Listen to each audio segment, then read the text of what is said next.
In the late 90s, HBO launched its iconic ad campaign, "It's not TV, it's HBO." This slogan highlighted not just the exclusive content the company offered, but also HBO's unique business strategy. Recall that in the network era of television, shows were produced through a payment model called deficit financing. In this system, studios produced most of their shows at a financial loss, in hopes that a small number of their productions would achieve massive popularity, thus allowing the studio to profit off of those shows for many years. This business model incentivized safe storytelling decisions such as middle-class white people in dining establishments. But it also means that creators like Jerry Seinfeld have profited from their work for years because they retain ownership of that work in perpetuity. HBO has an incredibly popular show depicting middle-class white people eating together, but they're all trying to kill each other. Well, it wasn't like freaking Cobain, it was just a little... The Sopranos tells the story of one Tony Soprano as he tries to balance the demands of suburban life and the moral implications of his chosen profession. You said you were in waste management. The environment. The show fits neatly into a long line of mobster stories like Goodfellas or The Godfather, while also employing truly bizarre trips into the psyche of its characters through therapy scenes, as well as dream sequences. How's it going? You didn't get sick? Nah, How much you weigh? 8 pounds. These kinds of creative risks were made possible by the unique financing structure HBO instituted during its foray into dramatic storytelling in the early 2000s. For a premium cable channel like HBO, value is created through exclusivity. HBO needed to create something worth paying for, which means it had to be original to the channel and unavailable to see anywhere else. Media scholar Amanda Lotz wrote about this approach in 2019, noting that HBO shows are funded in part through cost-plus financing. With this approach, the production is fully funded up front with an additional percentage included as profit for the producers. In exchange, the distributor retains exclusive ownership of the show forever, eliminating the lucrative second-run deals of the deficit model. So, why would someone agree to this kind of deal? When writing about the cost-plus model, Lotz concluded, changing the terms of program financing and remuneration quite literally adjust the competitive field in ways that change the creative goods that are created and the cultural functions they take on. In other words, creators get to take bigger risks because their financial well-being is not dependent on broad appeal. Now, a creator's weird or challenging instincts are valuable because the people paying for it need something viewers have never seen before. That creative freedom is evident throughout The Sopranos, especially in a fan-favorite episode called Pine Barrens.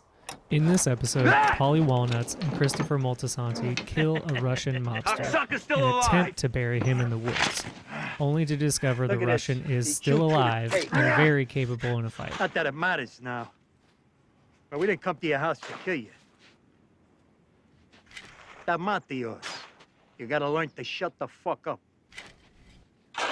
How far is it to Atlantic City?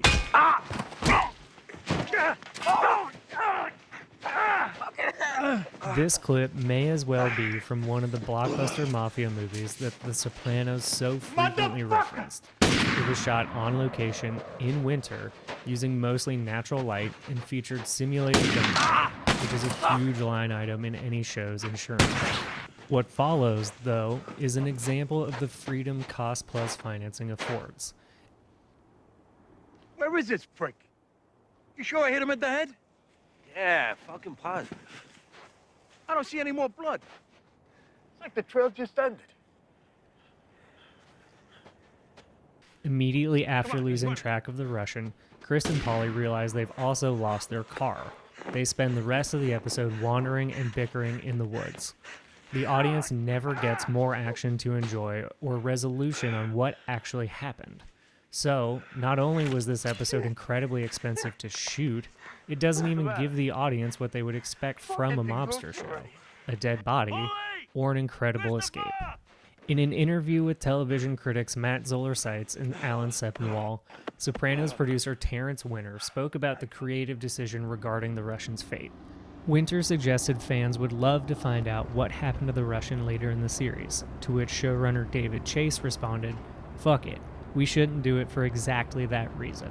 That's the kind of confidence you can only get from a very large check that has already hit your bank account. There are plenty of creative decisions on The Sopranos that might lead you to believe that Chase just wanted to antagonize his audience. But they didn't need to return to the Russian storyline because Pine Barrens deftly accomplished what it set out to do.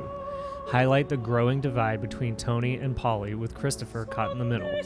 Plenty of deficit finance shows depict a fight between the main characters, but few, if any, drove their actors out into the New Jersey wilderness in the dead of winter to do so. There is one critical similarity between The Sopranos and deficit finance shows like Cheers, though. At one point, viewers could see each show on Hulu. That's because HBO actually utilized a hybrid cost-plus and deficit financing model around the time of The Sopranos. It allowed the company to mitigate some risk on their daring dramatic programming by putting HBO shows on international affiliates and, eventually, on services like Hulu and Amazon Prime. The mass confusion around HBO Max activations indicate that splitting the difference between distribution and exclusivity ultimately confuses the audience. But at least it did allow the creators to continue to profit from their work, which is the main shortfall of the true cost-plus model. Lots noted that streamers like Netflix modeled their business on HBO's cost-plus innovations. And, despite any business strategy missteps or unresolved plotlines, The Sopranos was a hit. Over a decade later, fans still debate what exactly happened to Tony Soprano. So, now you know, thanks to cost-plus financing, it doesn't matter whether Tony lived or died, because everyone involved already got paid.